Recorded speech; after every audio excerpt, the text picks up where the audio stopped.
Hello, people. We are back. A2TP podcast. It's your boy, International Walk. It's your girl, Tosh, the co-host with the mostest. And we back for another episode of us. Episode 279. That's when you Episode stopped 279. before. Yeah, I blanked out. Got a little overheated before the show, so I'm coming back into it. But we back, y'all back. Episode 279. Let's get right to the show. How are you?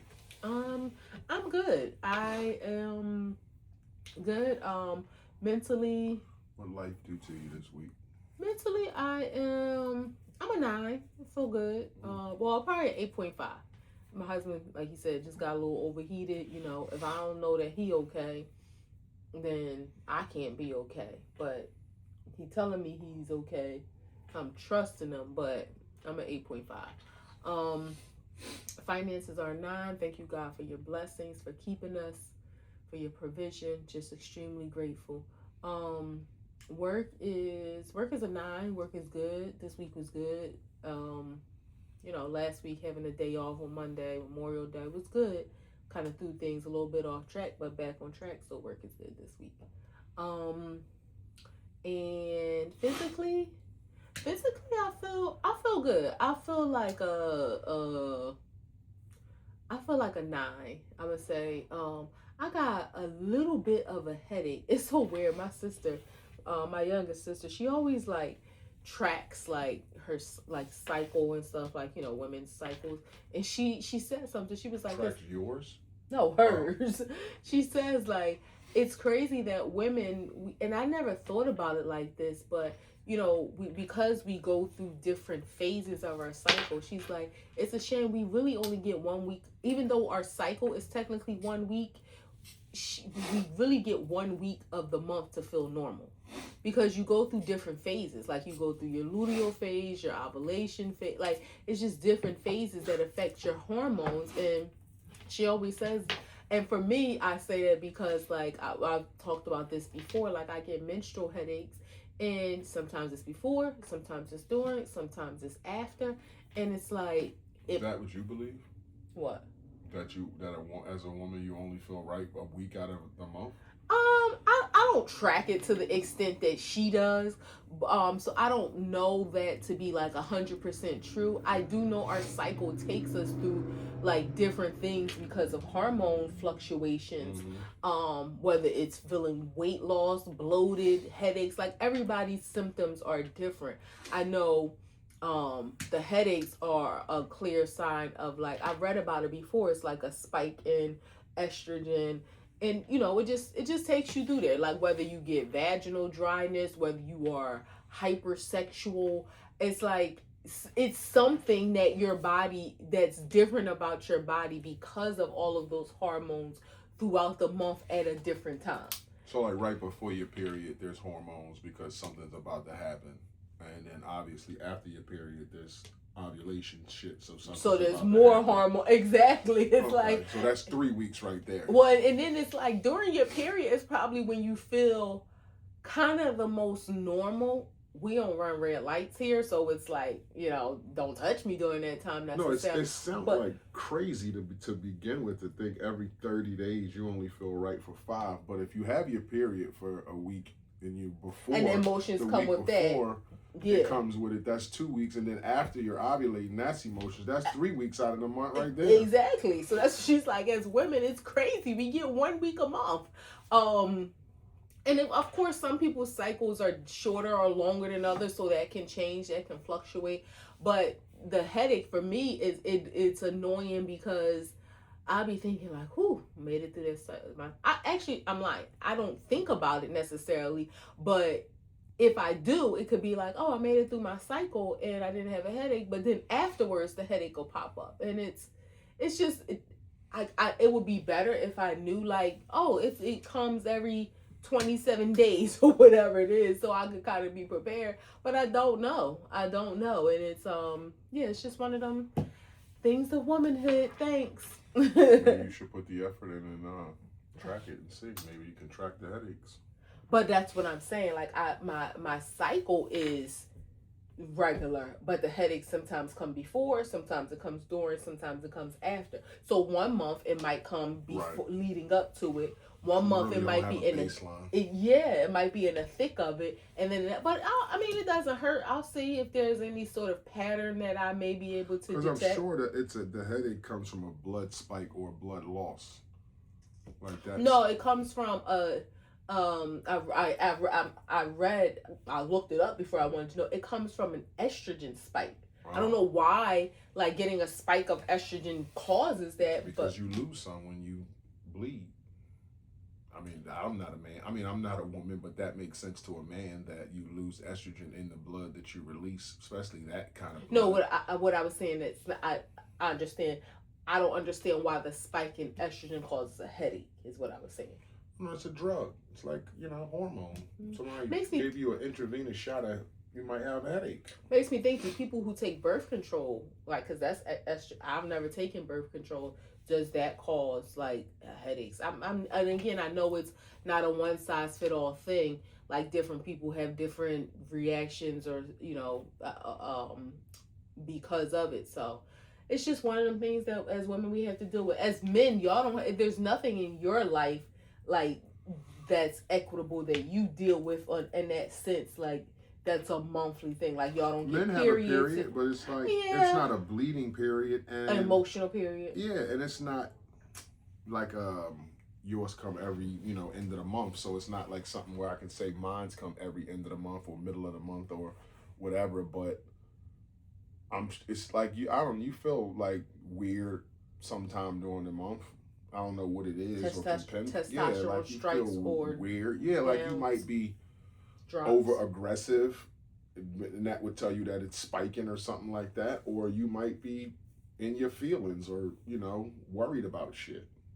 That makes sense. Yeah, men get a period. We just don't know exactly what it is to say, hey, this is what I'm going through, but it's something.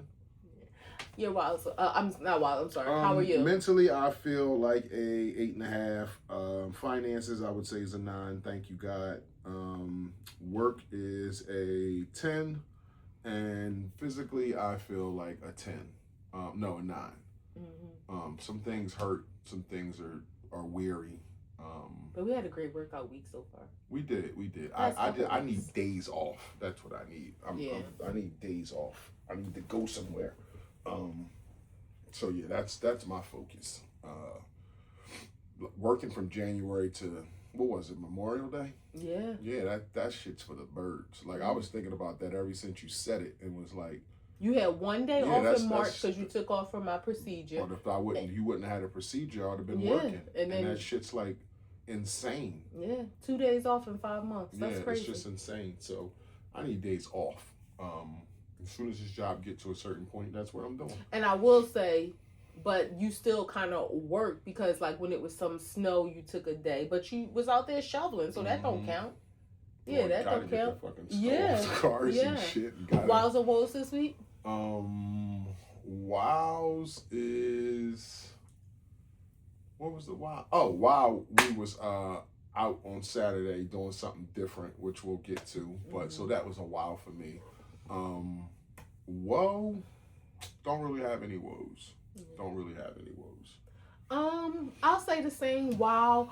I'll say this season of my life has been different than any ever before, right? Like losing my job, being 45, it's just different. And the way that my husband is showing up for me, not that I thought that he wouldn't, but the way that he is, and I don't know if it's because of that, like he's like trying, like, I don't even want to say trying to make me feel better, because I feel good. Like I'm over the sadness part of it. Like, I loved my job, but I can truly say, like, I'm over the sadness part of it. There's probably still some worry that comes along, or a little bit of worry of like what's next. But as soon as that hit me, I just, reframe my thinking and just remind myself that I trust God, and I know God has never failed me, and I know that he's not going to.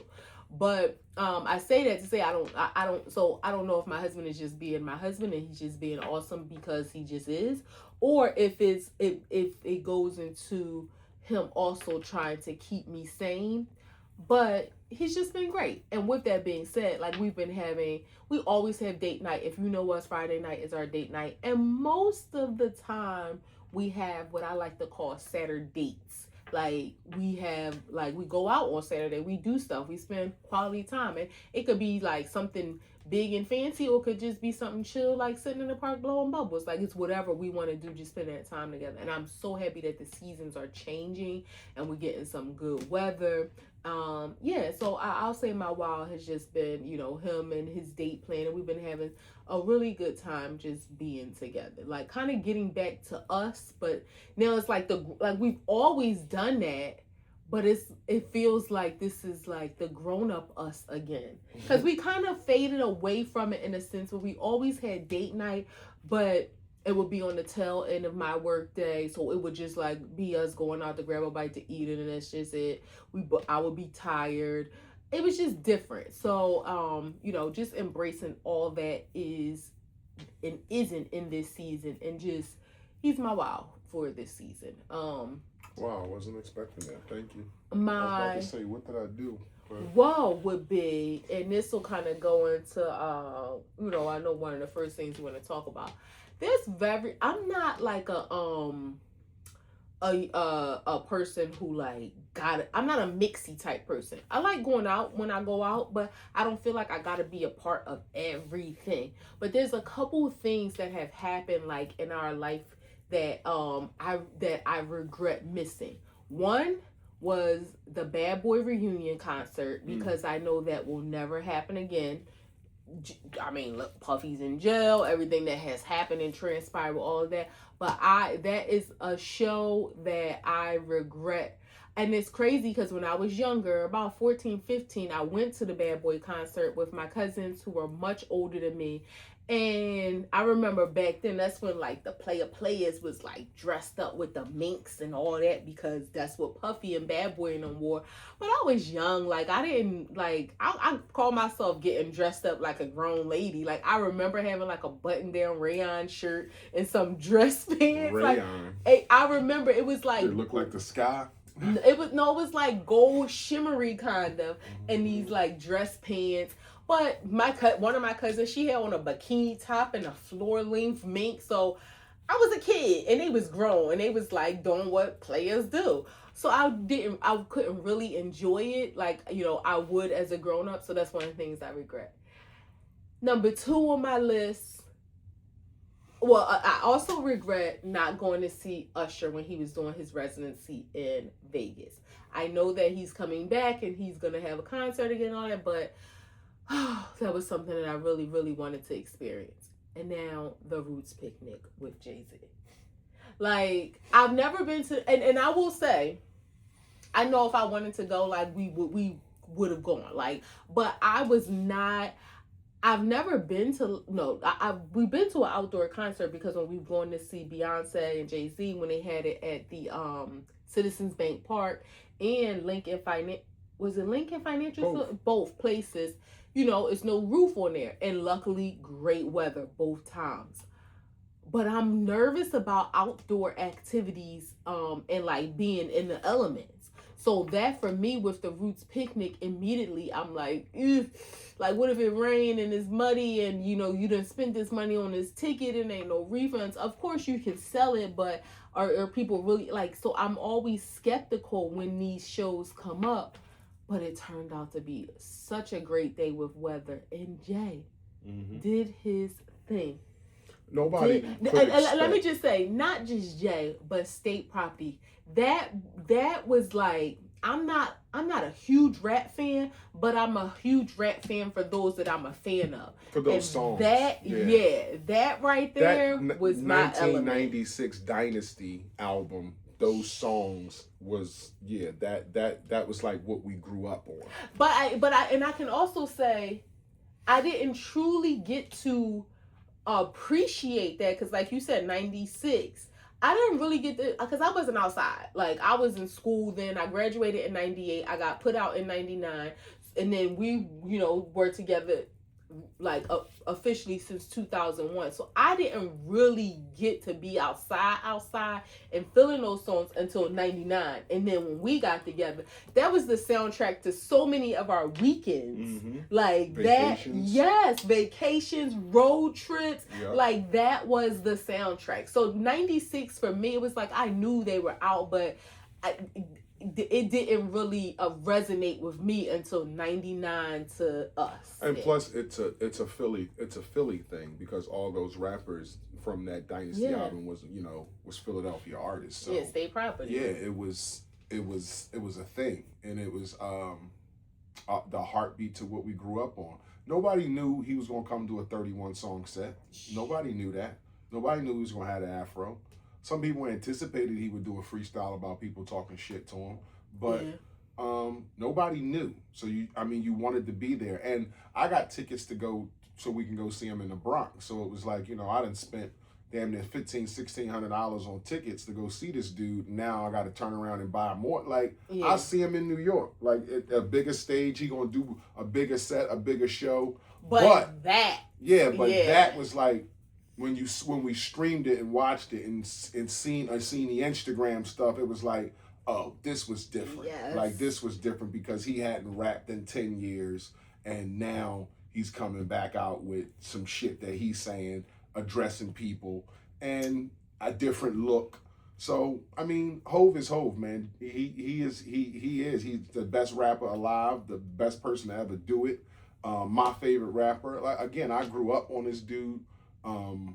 So yeah, I expected him to come out and give a great show. I did not expect what I saw at the Roots Picnic. I did not expect that.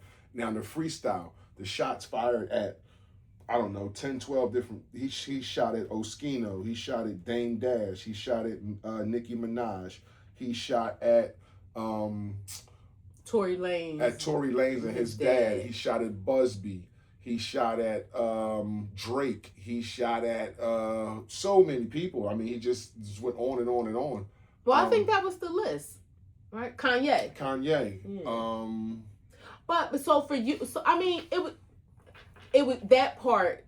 It was good because it was new. So it was something new that we got from Jay-Z that we hadn't got since 4. Yeah, because we rocked out to the songs before, baby. Yeah. He did a 44 song set when he was an hour and a half late on a Wednesday night for us. No, I know. So we've seen him rock out before. But for me, that was what I wanted. Like the freestyle was the freestyle, and okay, it was what it was. I didn't. It was just like, okay, get to what we want to see. The songs are the songs. They hits forever. He got hits for days. So I tell you what I jammed to in the gym today. Watch the Throne. That's one of my favorite albums. That's cool. I like that album. I don't like it as much as you do. Mm-hmm. I'm more of a Blueprint guy than anything. If I'm gonna rock out in the gym to something, it'll be the Blueprint. Something I don't have to skip. I'm gonna skip 1 or 2 songs on.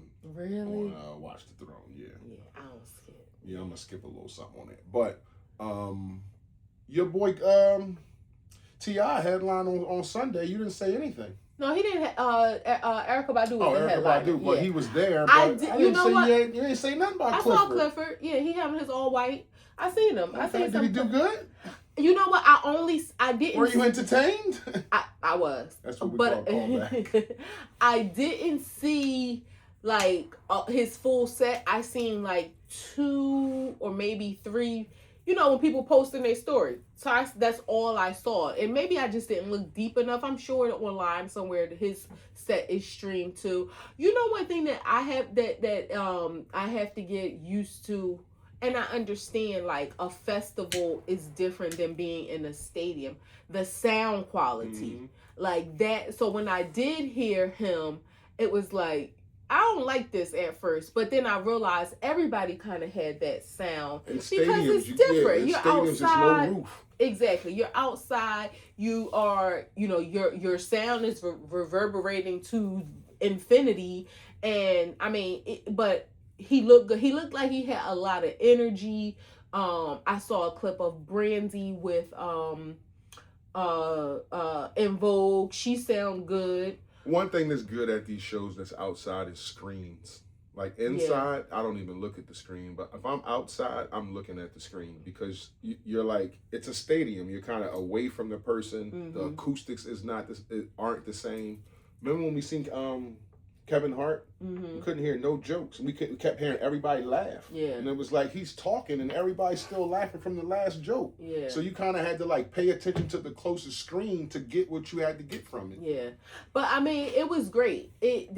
From what we saw, of course, not being there. Yeah. It was one of the things that I liked. Parks, I mean, he said the energy was crazy though. Yeah. One of the things that I like about the Roots Picnic is it's for like our generation. Somebody, you know, I saw a lot of comments, and to be honest, I did not really see any negative. The only thing I saw somebody say, which, you know, you can take it or leave it, is Roots Picnic, right? So there's no like people bring their blankets and they chill to like kind of get their spot, but they said it was like a sea of blankets. So if you want to move around, it's like, excuse me, and people, you know, can be a little aggressive. And a girl that I know, she was saying they should kind of request, like, when the headliners start, get y'all asses up. She was like, why are people still, like, sitting down chilling when Jay is on? Yeah. Like, get up off the blankets, because people want to move in. So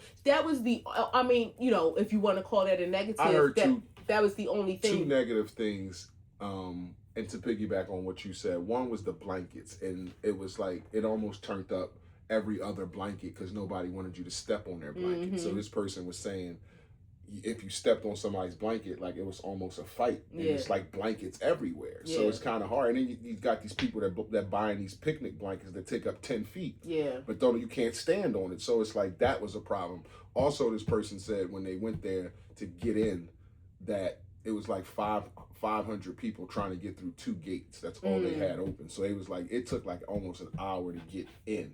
Once you got in, it was smooth. But just the entrance was like, are you fucking kidding me? Okay. Like, this is insane. Yeah.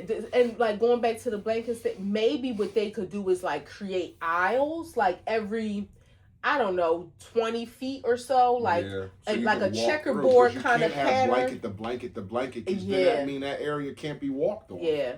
Yeah, that and fights gonna break out because somebody walked on a blanket. Yeah, and there is shit out there. She was like, you know, it's one thing to like kind of step on a corner, but for you don't want to walk straight across somebody's blanket. Yeah. And I mean, I get if you out there all day, some people might be inebriated, some people might be high, like whatever your reason is for not getting your ass up. Maybe you just want to hear it and you don't care about seeing it. I don't know, but that was the only thing. But the weather was great. I didn't hear any shenanigans going on.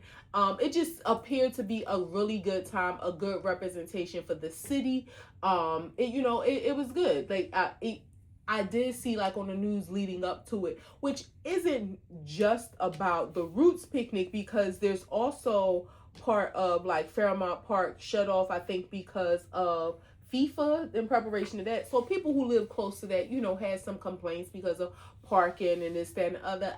I get it, but you know, it is what it is. Park their cars and walked a mile or two just to get in the venue because they said the bumper to bumper, the traffic, people was having little accidents and people was trying to pull moves, and it just almost made sense just to park and walk. Like you'll get there faster than trying to get around all this shit. Yeah, I love live music. Which makes sense when you got 80,000 people going through a venue, all those cars, and it's just like, and we from Philly, so we know the area, and it's like no area in Philly can hold that amount of people or cars for one event. It's going to get backed up. It's going to get, you know, jammed a little bit. I love live music. But I just don't know that I'm a festival girl. And it makes like next year you think that I want to go. How they going to reach? But it's like it hit the pinnacle already. Exactly. Like Jay was there. Like who y'all gonna have out there next year? Neo. Unless B coming, it's like what y'all gonna do? And he said on the stage that night, B ain't working tonight. Yeah. He said y'all can say B all you want. B ain't working tonight. Yeah. Like I just don't know if I'm a festival girl. Again, the weather is the first thing that like makes me pause, because just like with anything, you don't know what the weather is going to be leading up to that day. And then good weather is It's subjective because you don't want to be out there. It's sunny and it's 90 degrees. Yeah. It's fucking sweltering hot. So yeah, the breeze in the park, like that nice crisp air. Yeah, they had perfect weather. Yep, now Sunday got a little warmer, but Saturday night, they had perfect we were weather. sitting outside on Saturday night. But go ahead. I'm sorry. Go ahead. Now I was gonna say, so we were talking about them cleaning up, getting things together, like as far as the park, because we know, was the Roots picnic, then we got the FIFA thing going on. There was a huge story. It was about a month ago, but now they're following up and providing more details about a human trafficking ring that was shut down. That is not far from where we used to live. A little further from where we live now, but like in South Jersey. Mm-hmm. And we ride past this hotel a lot. Yeah, one of them. Yes, a lot. I seen somebody comment when this story was first released, like early mid-May, and they were saying how this human trafficking issue, we know it's been like there's been more conversation during the last 10 years about human trafficking than I've ever heard in my life. Mm-hmm. And I don't think we really understand how real it is until you really be like, oh, people this is what's stolen. Going on. Yeah, people getting stolen. But one of the comments that somebody made was that the city, or not just the city, the region, because this happened in Jersey, so this ain't just the Philly thing, but the region, the Delaware Valley region, are they making these efforts to cut down and do all this enforcement because of things coming to the city? And if that's the case, that's sad, because you should do this for the residents regardless. But that's par for the course. That's like when the Olympics is coming to a town, what they do, like a year before the clean Olympics up the homeless. Clean up the homeless. They lock people up, get the drugs out the area so people can walk and shop and do all that kind of shit, experience the city. So yeah, the World Cup is coming to Philly. That is a huge, huge deal. Yeah. It's the World Cup. It's like the Super Bowl in the world. And for some people, the World Cup is the Super Bowl. Well, yeah, because we're the only country where soccer isn't our number one sport. So yeah, for some people, the World Cup is a huge thing. You got people that's coming from like around the world. Yeah, but not just around the world where you talk in general, like around the world, like Poland, fucking. You have Iran coming, but instead of initially they were going to stay in Arizona, but they are staying in across the border in Mexico because of the current tensions going on. Yeah, but still, it's like parts of the world that you would never think of are coming here to watch the World Cup. Yeah. So yeah, it's a big deal. The human trafficking thing. This hotel, like my dispensary, is on the way to this hotel, and we ride past it a lot. So. And we play sometime and say, who the fuck would go to Dave's Hotel or the Bel Air Hotel or whatever the fuck it is, because they look so. Yeah, or I would make comments like, how the fuck do these places how they stay open? And they always have cars in the parking lot. She would always say truckers, or it could be somebody here who's trying to save money and just rent. They stay in a room for a year or so. So it just looks weird. Like these hotels, they look. Real bland. What's the one next to the restaurant? Which restaurant? Steak 38. Oh yeah, Express Inn. And then next to that is the Feather Nest, which everybody knew what the Feather Nest was back in the 90s. Yeah. So I mean, it's just these little pocket hotels, especially when they named by like Dave or Eddie or Gene. Or Walt, these hotels is not good. It's also a reminder that, just like with any criminals, you never know who you're dealing with. Another comment I saw somebody say is that one of the guys that got arrested, they were like, yo, such and such used to cut my hair. And it's like, this is your barber by day, and at night he got tricks that he done stole, holding them up in the hotels and motels, making them do something strange for some change. And they can't even keep the change at that. From age 35 to 52. 29 to 52. And they said that, they provided them with lodging in the hotel, food, whatever, I guess, amenities they needed. And they were forced to be prostitutes. They gave them drugs if they were on drugs, and if their clients needed drugs. But this was 15 people No, I'm sorry. I think it was 13 people that was arrested. 15 women. 15 women came forward so far to say, "Hey, I was one of them." Now, my thing is, I guess it's to me, it sounds like human trafficking and pimping are very closely aligned, because how do you prove that, like, you weren't a prostitute and this was your pimp? That's the thing. If you're in the neighborhood and you're a pimp and you got hoes, they just in the neighborhood. Y'all don't go nowhere. But if you bringing somebody, girls from all over, to a hotel, making them stay there, do drugs, then the pimping starts there. Yeah, that the trafficking has happened. Now you doing the pimping. You gonna get Johns. You gonna sell them dope. You gonna trick. You gonna bring me the money back. You would have been doing all that on your block. It wouldn't have been no trafficking. It just would have been pimping. You know, I've said this before on here, and I'm not making light of this at all.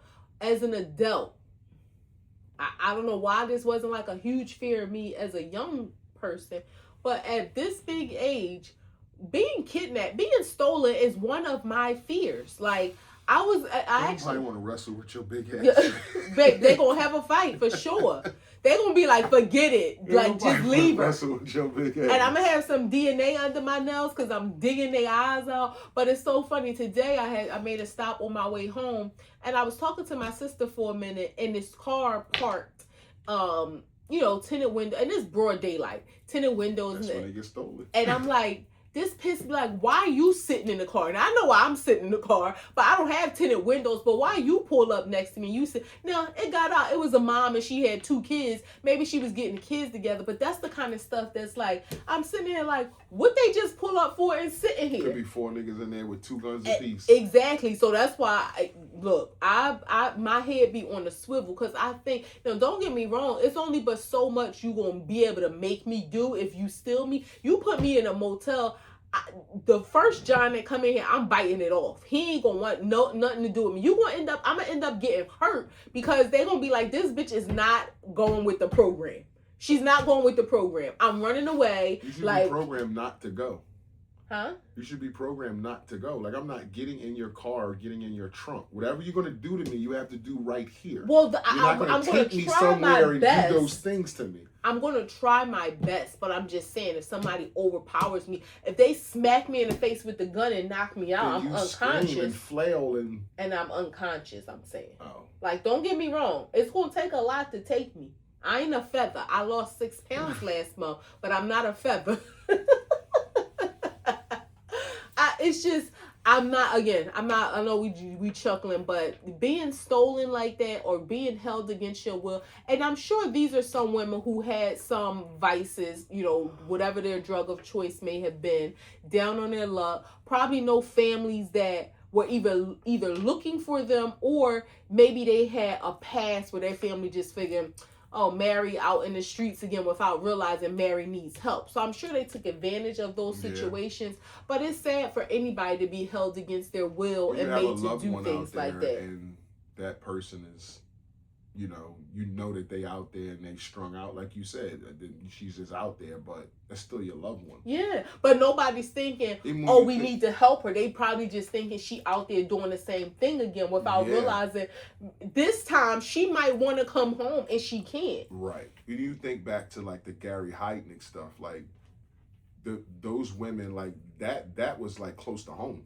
Yeah. I don't even want to get into it, but that was close to home. The women that was caught up in that house. So that's you can have people in the street and out of sight, out of mind, but when some shit like this go down, it'd be like, damn, like that's one of our nieces or one of our aunts or one of our cousins or something like that. Talking about protecting ourselves, though, or women protecting themselves against that. Oh, were you about to say something else? Yeah, I was going somewhere else, because we were talking about people that was in jail. I mean, that deserves to be in jail. Oh. The Innocence Project got 3 men out of jail. There was 3 men who was locked up for a homicide in 1993, where a person was killed and murdered.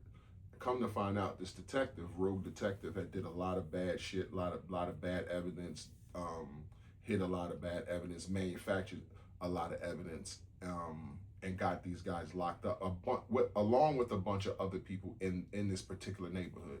I think the DA was in on it also. But the DA at that time, yeah. But these men were locked up for 30 years and they held their claim that they did not do it. Come to find out, the witness that they had, I think he was 53 years old now at the time, said that he was coerced by the detective to say that he saw the men do it, and he didn't. He was on a school bus and he didn't see anything. He was like a block away.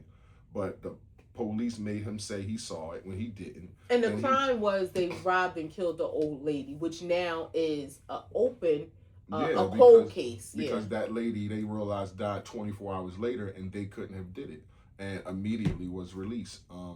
But yeah, the Innocence Project is a big deal. Like they've done a lot of good since they have came out. What, they've been out like 20 years? I'm not sure. But since they came out, they've done a lot of good. So shout outs to the Innocence Project. Shout out to the 3 men. I don't have their names, but the 3 guys who was released after 30 years of being incarcerated for a homicide. I also just saw today, not to overshadow them, but a man in Detroit was just released after 39 years. It's the longest sentence in United States history where a man was released because he was innocent. 39 years.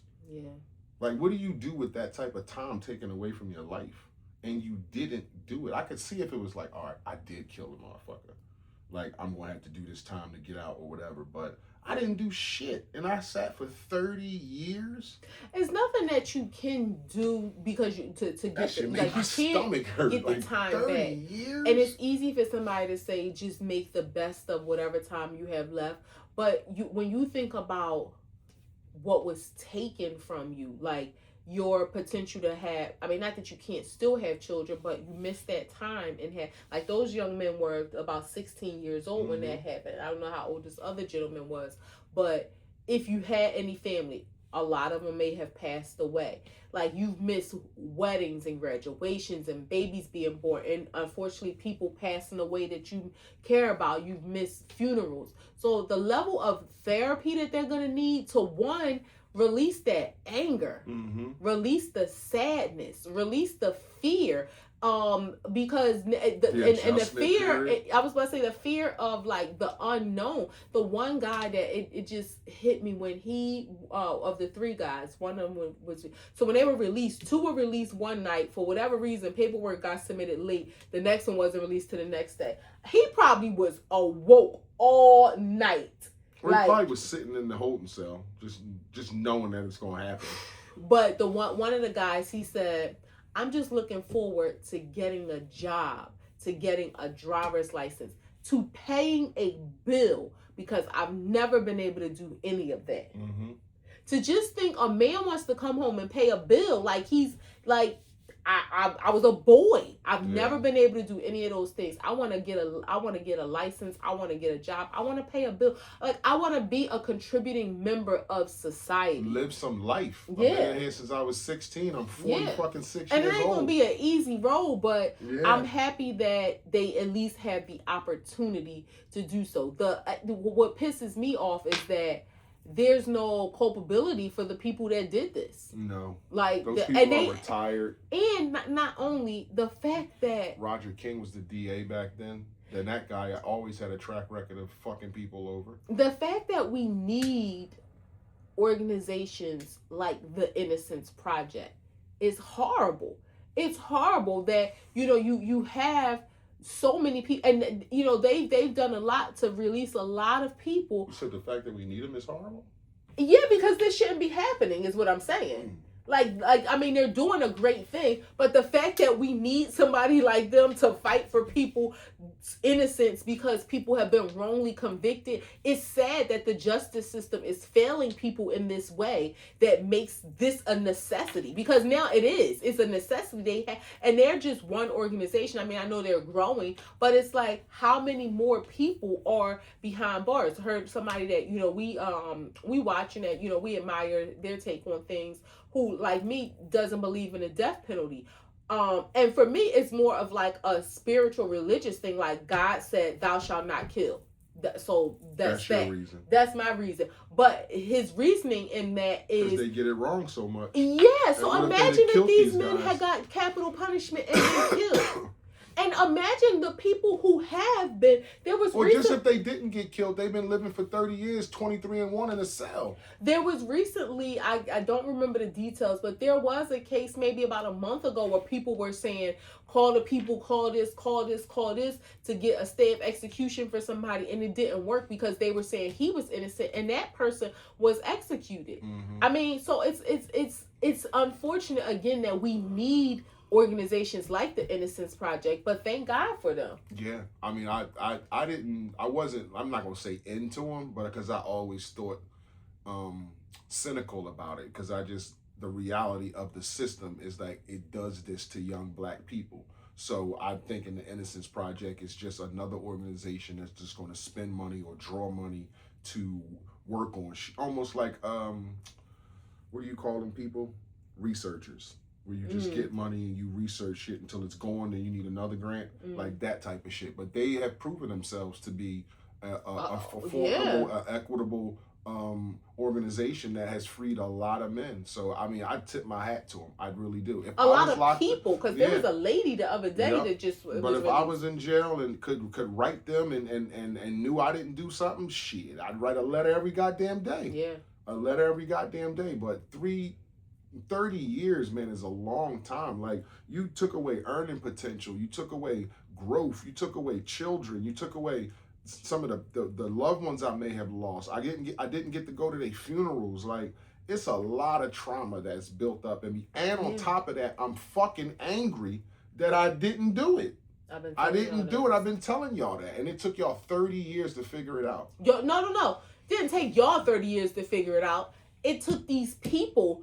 It took me to connect with these people for them to make y'all realize it. Because y'all wouldn't have figured it out. And one of the guys met the 53-year-old man who testified on him as a kid, and he gave him a hug and said, "Man, I'm not mad at you. We both were victims."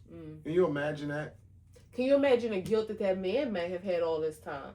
That's a thing that I don't want to say I pride myself on it, but I feel like I did what I was supposed to do when, and it was something trivial. My earrings got snatched, and I remember having to go to the police station, and they making me look through this book, and it was like a couple pictures that I thought like could have been the guy, but I was like, nah, because I refused to like say, oh, this is the person that did it, and I wasn't 1,000% sure. Putting somebody in jail for something that they didn't do, like that's so I say that the guilt that he probably felt, but again, like they said, he was coerced, but who knows what the police may have done to him or his family had he not gone with the plan. And he was a child. Said he was on a school bus a block away. So I don't know what his age back. He was 53, 30 years ago. Well, so, he was 23 then.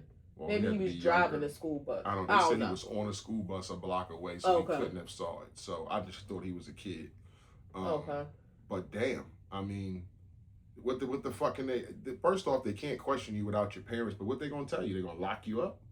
How they coerce a kid into saying, "Yo, this dude killed somebody"? They have blamed stuff. Look at the Central Park 5. They blamed on. I mean, so things happen. No, I'm just saying a kid is your eyewitness. That's a little bit tough than having a grown person be your eyewitness. A kid, yeah. Like a jury was like, okay, we can go with this. Like, kids aren't credible.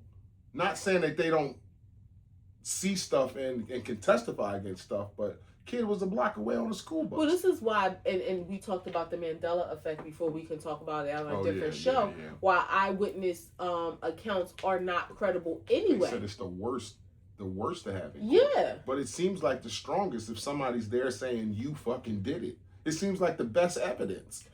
It does in theory, but when you think about people, and they're like people's ability to lie, people's ability to not really remember, history, revisionist history, like, putting clues together. And we see it in real time. Exactly. And like not a person take that long. It was like seconds after the event happened. Everybody got shit wrong. Yeah.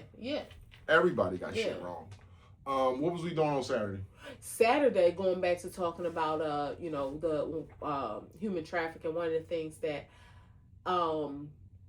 I like to know I got like in my toolbox is being able to protect myself.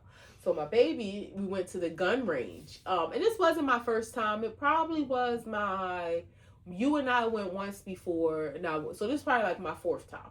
But I will say this was probably my best experience. One, just the location, like it felt safe and they all kind of looked the same. But I don't know. It just felt good. They're smaller than they look, though. There's, you think? Like online, that stuff I showed you online, that place looked like it was huge. When we got in there, it was like, so 2 rooms. Yeah. Had a first time me ever shooting a revolver. First time ever shooting a .357. What you asked for? It was a .357. A who? a .357. A Trey 5 who? Yeah. Trey pound 7 is what you say. It's a Trey pound, not a .357. Also shot a .44 and my hand did not stop hurting until and you gotta say magnums. You shot Trey pound 7 magnum. Yeah, that's a different one. Yeah. Okay. All of them made magnums. Okay. Well, yeah, it was a heavy gun. It was a big gun. And then the .44 Magnum, my hand hurt for 4 days. And you know, it made me think, these YNs out here running around, this is why y'all shooting the wrong people. Y'all not hitting y'all targets. Y'all don't know how to shoot. And I ain't saying I do, but I know y'all don't. They ain't got revolvers, babe. They ain't got 44s. They got 9s with switches. But a 44 is still heavy, right? Regardless if it's a revolver or not. Yes. And y'all out here 12, 13, 14, 15-year-old, not eating vegetables, not drinking water, not going to the gym. So I know y'all weak. Your hands probably hurting worse than mine was for weeks after y'all shooting these guns. Y'all not probably have vegetables. No. Y'all don't have no dexterity. And y'all out here shooting. This is why y'all shooting and running and the gun going one way and your opponent going the other way. Like, y'all don't know how to shoot. Because it really is a thing that takes skill for you to, like, shoot accurately. Yeah. So I'm not, Lord knows I'm not, at least, I ain't advocating for nobody to get shot, but at least shoot your target. You got too many people out here shooting up crowds, and you get 4 and 5 people shot that have nothing to do with a situation, and your target ain't been licked on. And got shot by 44. Yeah, ain't been licked on. You ain't lick them, but these other people got shot because y'all don't know how to shoot. So that's... Not eating vegetables is crazy. Yeah, they not. I can't shoot my gun because I ain't had no broccoli. I need some spinach to shoot my gun. Y'all weak. I'm gonna kill you tonight, nigga, as soon as I eat my corn, nigga. So you need something green. Eat that spinach like Popeye. Oh, shit. That's yes. crazy. That is crazy. But did you have a good time? I had an awesome time. Anything I do with you, just about, I have a good time. We have a 99.9% good rate when it comes to that. A couple things that I didn't like, but shooting guns is, I don't really like guns or being around them that much. I saw you when we first got there jumping at every shot until you relaxed. It was my nervous system. And it wasn't like you were jumping like you were scared, like you knew it was coming, but I could feel that it was something you couldn't stop. So it was just like, it was like a hiccup. Yeah, and it was like, it was delayed. So it was like the shot would go off and then she would jump. The shot would go off and then she would jump. So I knew it was just like, okay, she has to work through this. Yeah. 2 grams? Yep. UFC fight on the White House lawn. Orange Man is having a UFC fight on the White House lawn. I thought this was the reason why he dug up the Rose Garden, but it's to put in the ballroom. That's what that's for. But why did why is he having a UFC fight on the White House lawn? Your thoughts? Well, I don't know. The Rose Garden thing, I think there might be 2 separate renovations, but I don't know. It could be related. I don't know. Right. Either way, he's evil. My thing is this. Having entertainment at the White House, I don't necessarily think is like an unheard of. Like, you remember, I don't recall exactly what the event was, but when Obama was in office, Yolanda Adams and Common performed that song "Glory." Mm-hmm. It was one of the best performances that I've ever heard. Just her voice is impeccable. like mind blowing. Ferocious. But and you know, then they have like the Easter egg hunts every year. I think that the difference with this is why MMA, like the audience that attracts is a very specific audience, like white male 18 to 35. Yeah, like I don't want to necessarily identify them all as MAGA because I don't know that to be true. But it's like, why that type of entertainment opposed to something more family friendly environment? Now that's not to say that people might not take their kids, like, you know. So right off the cuff, what would you suggest when you say this white man being who he is, what could he get off that would be family friendly that people would think, okay, this can be inclusive? Cirque du Soleil. Like, I only say that because right now they're like touring, but I mean, but I think they always got like a little, like something like that. Okay. But MMA is just something that's so specific. You know, it's the 250th anniversary of America, and they were supposed to have like this big concert, which recently, I don't even know which artists were supposed to be performing, but I just read that he canceled the entire concert because some artists were dropping out, and now instead of the concert, he's doing a rally. Take my ball and go home. So if you don't want to perform, nobody's going to perform. And also, I think it's one of them things too, where to avoid the embarrassment, like, I don't know the performers. I don't know who has dropped out, who's still performing, but maybe it's like I'm gonna quit before y'all get to quit on me. Mm-hmm. That kind of thing. Yeah. Like I don't know who else gonna drop out. So to avoid being embarrassed and then get down to showtime where, you know, we don't really have performers or we get hearing this backlash, I'm just canceling it altogether. It's the typical. But a concert. Take my ball and go home. Now again, I don't know who were the performers, but a concert is something that's like a more family friendly, depending on who the artists are, can be more family friendly. But just Jelly Roll, possibly. But again, MMA, that audience is what like raises eyebrows. Like, really? Why at the White House? I mean, I know he's been at a few. Him and Dana White are friends, so I know that's a connection there, and I know he's been at a few MMA events, so he's a fan of it. Mm-hmm. But so I know like the friendship, the kinship that him and Dana White that they have. I could see him saying, "Come do this on the lawn." But again, I know what type of crowd that attracts. That 18 to 35 white crowd, and they think a certain way. White male crowd specifically. White male crowd, and they think a certain way, act a certain way. Yeah. So I mean, that for me, that's where it's like, like why that? And the level of security, like you already had somebody run across the White House lawn, like so they say, shooting guns at the White House. Yeah, like the level of security that you need, the level of aggression that it just doesn't feel like presidential. Cirque du Soleil, I don't know. Does that feel presidential? I mean. Fighting is, you know, if it was a boxing match, would you have that same take? I think I would, because even that still, it's like,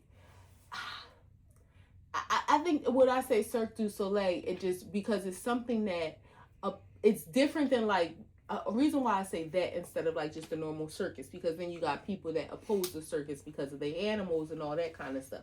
Where Cirque du Soleil is just like a level of artistry that is exhibited. Yeah. So, I mean, it's still like something that's entertaining. It's something that draws a crowd. Age, you know, the age range from 8 to 80. Like, I think it's something that we could probably pull off. Yeah. Something similar to that opposed to an MMA fight. If you were, just wanted to ask this question as a side question. If you were on the spot somewhere on a camera and Trump went to shake your hand, would you?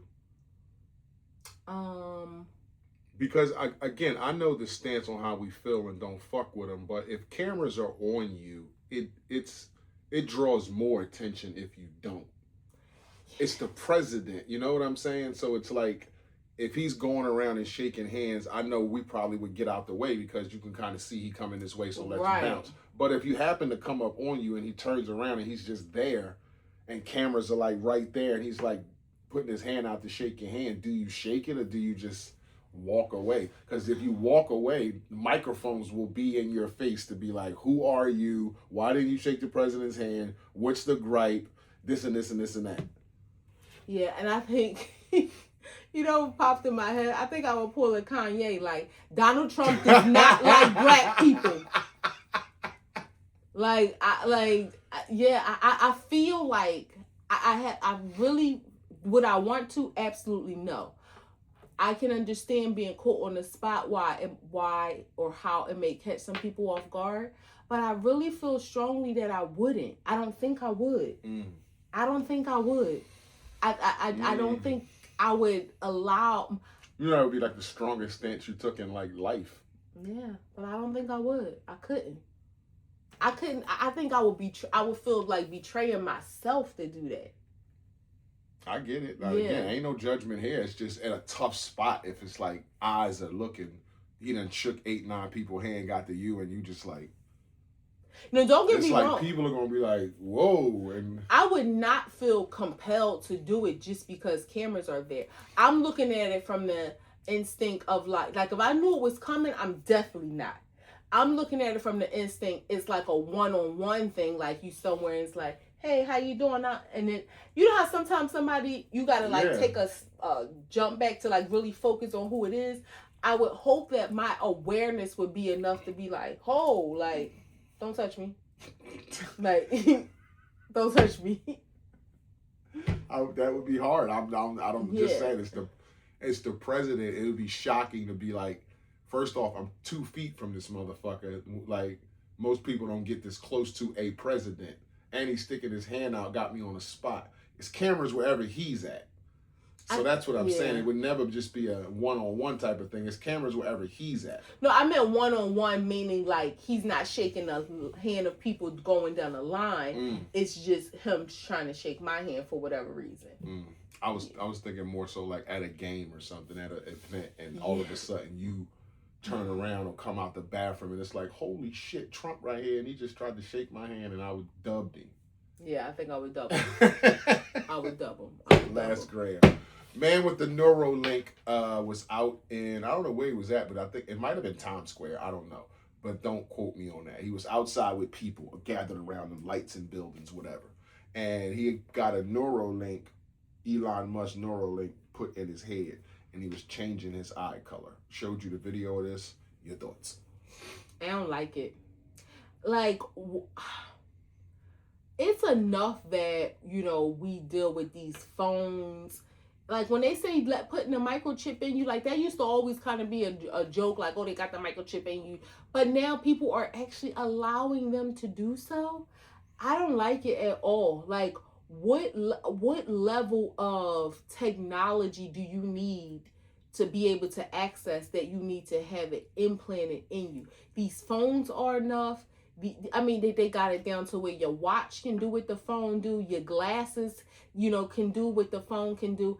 I don't like it at all. And it also poses a security risk, which I have read or seen a video about this, even with like the Meta glasses and stuff, how somebody can take a picture of you and put it in like a search engine and it can pull up any social media you have. Yeah, and just think about forget about like Facebook or Instagram or something like that. Because nowadays some people still do, but not a lot of people put a whole bunch LinkedIn, of personal any type of profile personal information. But LinkedIn, somebody could fake like, hey, are you, Sarah Walker? Yeah, you went to Temple, right? Graduated such and such.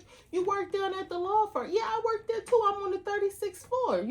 And it could pose a situation where somebody is faking like they know you to intrude into your life and do something nefarious. Like I don't like it at all. And I hope that, not that I hope something goes wrong and that will harm him, but I hope something shuts this down and this doesn't become a thing. Well, it's been a thing since Elon Musk came onto the scene. So that he's always been pushing this Neuralink shit, and this is what AI is coming. I know this shit started with putting a chip in your hand and being able to pay in a grocery store. Right. But I don't like it neither. I don't like the fact that he's out there changing and flicking his eye color. I don't like that shit. I think they should have jumped him. But out there flicking his eye color and all that kind of crazy shit, I don't like it. I don't like what it can do to your brain, what it takes away from your brain. I don't like what's the word? Cyborg. I don't like the cyborg aspect of it, the Terminator type shit. Yeah. Because what's next? Like, again, there's little traces of this stuff where you get a new hip, they put a bionic hip in, a ball and a rod and all that shit. So it's kind of like little pieces of you that they do when they operate on you. They're giving you these robotic parts and stuff like that. Now they want to put chips and stuff in you to, like, you can go in a store that's empty and pay for it with your hand, just swiping your hand. You can go and, like my wife said, read people that's walking down the street, do nefarious things, or just walk up on somebody and make it uncomfortable. Yeah. You know, like, I don't know you. What the hell? How you know my name? I know nobody better not walk up on me talking about, hey, Walt, is that you? Like, I don't fucking know you, bruh. At all. Yeah. At all. You could take them big ass eyes and go somewhere else with that shit. So that's how I feel about the Neuralink. Yeah, no go for me. Thumbs down. Yeah. That's a wrap. A2TP podcast, episode 279, coming to a close. It's your boy International Walt, sitting with your girl Tasha, co-host with the most. Y'all should know by now. If you fuck with us, you fuck with us. If you don't, you should.